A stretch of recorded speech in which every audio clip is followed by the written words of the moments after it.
My name is Ritsu Otsuka and I'm currently 16 years old. My name is Velek Henk and I'm 15 years old. My name is Yelisaveta Valentinova and I am 15 years old. My name is Sandar Matias Matso and I am 15 years old. My name is Trine Elman and I am 14 years old. I am from Japan. I am Estonian. And my parents are half Russian, half Ukrainian. My ethnicity is 50% Canadian and 50% Estonian. I am from Estonia, Trinidad and America. I've only lived in Japan for 8 years. I moved in 2018 to Tallinn, Estonia. I have lived in America for 2 years, since I was 2 until 4. And I have lived in Portugal for 4.5 years. I was born in Estonia. We lived here for probably a year and then we moved to Baku for 4 years and then to Moscow for 5, then back to Baku for 3 years, and now we live here in Estonia for the last 2 years. When I was born, I moved to Canada for 3 years, but then after that, I moved back to Eesti, but I've been regularly going to Canada every year for the summer to live there. I've lived in Estonia my entire life. That's a difficult question because I feel like it's my home when I'm in my house in Estonia and in Japan, so both feels like home for me. I feel most home in Estonia since I was born here. I went to kindergarten here and most of my friends that I made are from here. It is a hard question because for me home isn't always where you live, it's the people that surround you. Because when I used to live in Azerbaijan, home would be my friends and home would be wherever my family is, because throughout all the countries, of course, I moved with my family. So I'd say number one is where your family is, and secondly, it's your friends who make a country a home. I might even feel more at home in Canada as I'm more used to the culture, traditions, and friends and family I have there. I feel most at home in Estonia, as this is where I have been living for the past 8 years, and I feel like I'm closer to my friends and family here and overall more comfortable with the people surrounding me. However, I do hope that I can someday explore Trinidad and America more, but I think for right now Estonia is like my main home.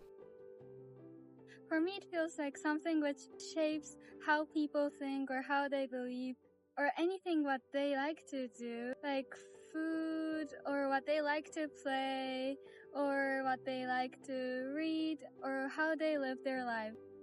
For me, the word culture means getting new experiences with different people and the effect that people have on you in different environments, shaping your view on the world.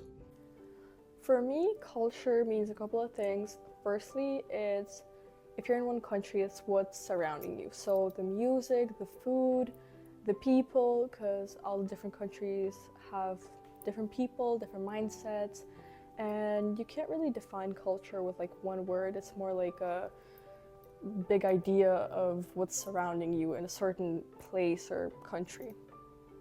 I would say the word culture means everything around a person, like their customs, how they treat other people, the traditions, the foods that they eat or make, and everything like that.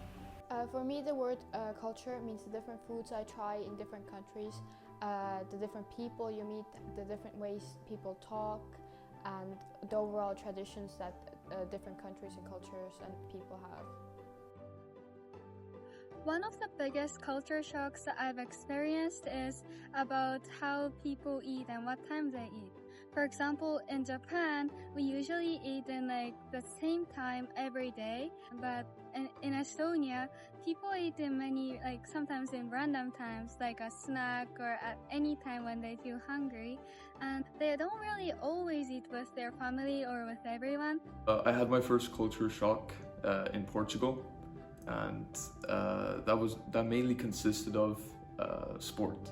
In Portugal, every break that the kids had in school, they would instantly run out of class, and since every school that I went to in Portugal, which was 3 different schools, they had many different facilities, so 3 football fields, volleyball fields, and etc. That really shaped the students, making them more into energetic, more comfortable and welcoming. One of the main cultural shocks is how people act and people mindsets.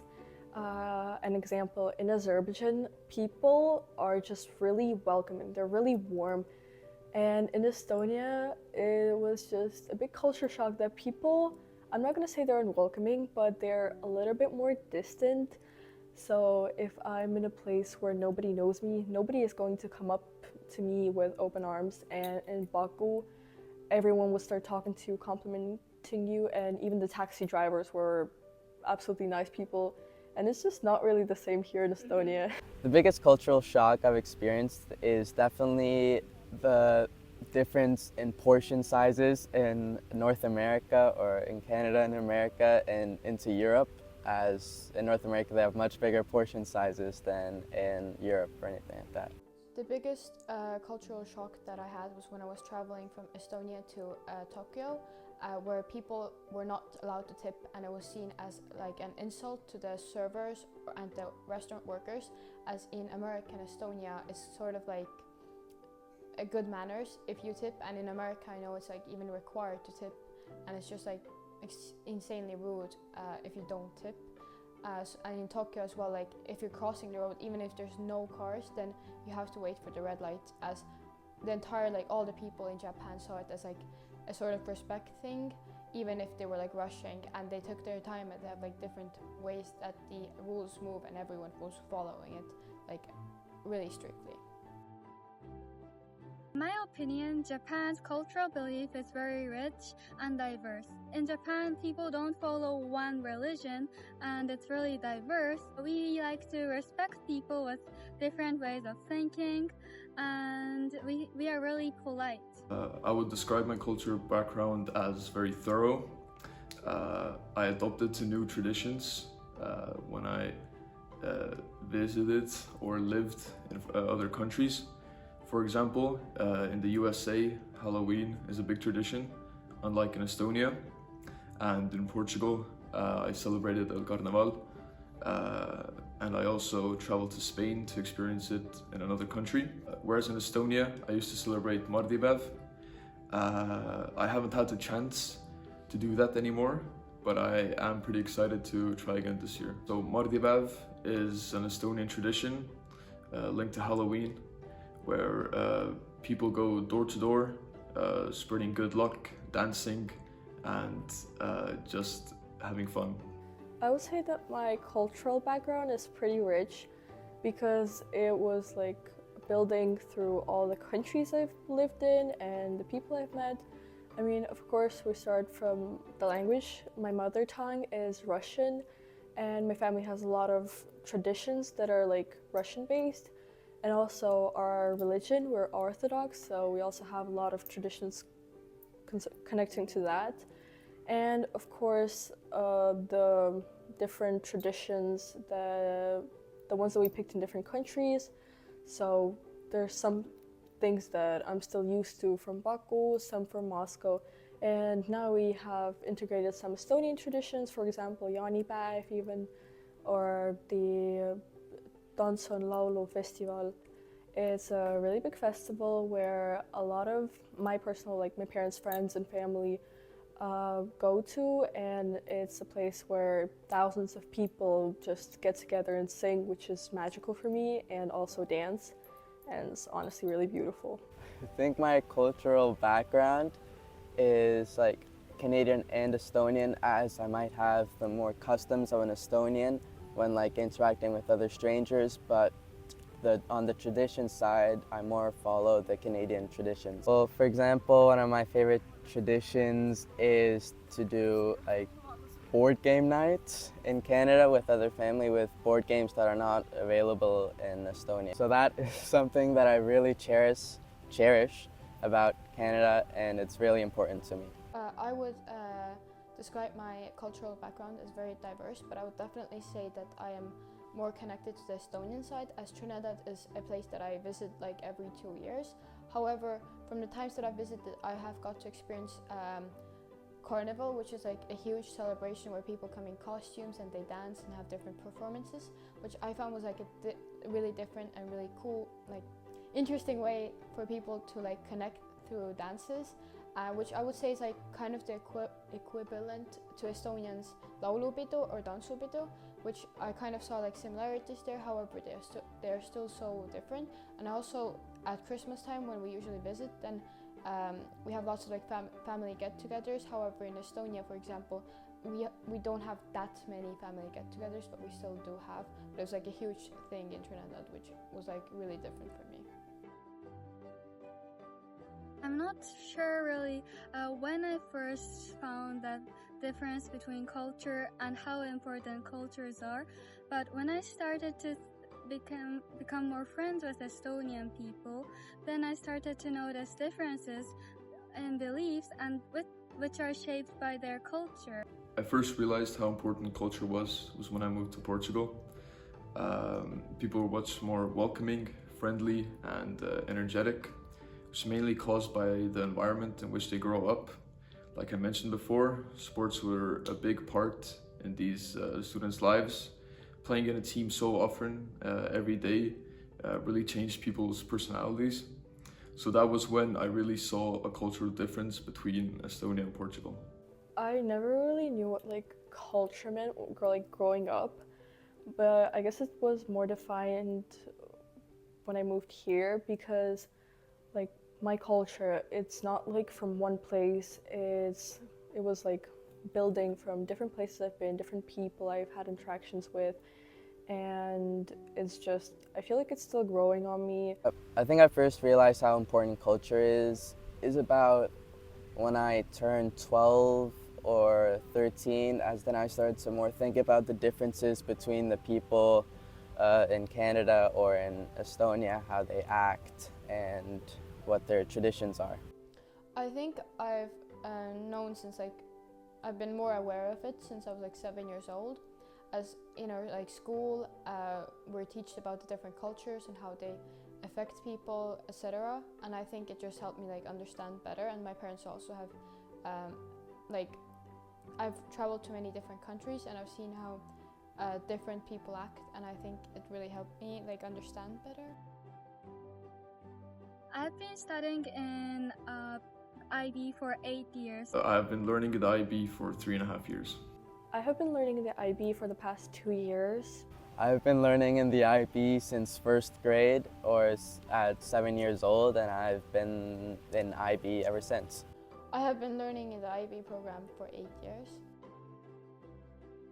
In my opinion, IB programs are very important since people who travel a lot or whose parents travel a lot can still stick to the same education and learning, so that even if the student goes to another country, they can still keep on learning the same things and they don't need to restart and start learning a completely different thing. I think the IB program is important because it gives you a clear point of view around the different cultures in the world. The IB program is vastly different from others. And I would say it's important because there are some learning skills that we acquire. I think the IB program is really important as it allows you to learn about other cultures and learn in a different way than in your country's set learning program.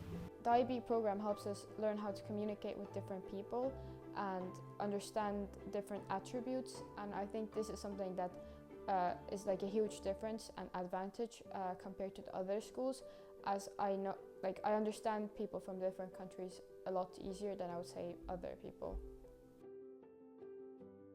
Throughout learning in IB, I noticed that people have very diverse and different cultures. Before coming to Estonia and learning in IB, in my old school, everyone mostly had the same ethnicity and same culture. So I've never thought of what culture is. But since in IB there's people from many countries and they share many cultures, I notice how diverse and how important the cultures are. So in the IB program, I think what has helped me the most is, for example, making presentations and learning about different cultures in school. But for me, I've had multiple first-hand experiences with different cultures, which has helped me the most. So if I'm really being honest, learning in the IB program hasn't shaped much any of my cultural understanding of myself, because that is more something that you discover by yourself, not really school or a program helps you. But it did help me discover others people's backgrounds. I think that learning in the IB program has definitely helped me learn more about the other cultures and learning about mine and the differences between my culture and other cultures around the world, and I think that is really important to know. It's definitely in the IB classes, all my different classmates are from all around the world. For example, one is from Japan and she brings her cultures to our classroom. Sometimes she brings us snacks as like a gratitude gift, as Japanese usually do, and I would say that is a really big benefit of IB. I think learning in this school helped me understand how important culture is for people, as well as learning the culture of different countries, which I don't think I would have learned unless I was in the IB program. And I think this helps me with my character development a lot, and overall understanding of people, different and different countries.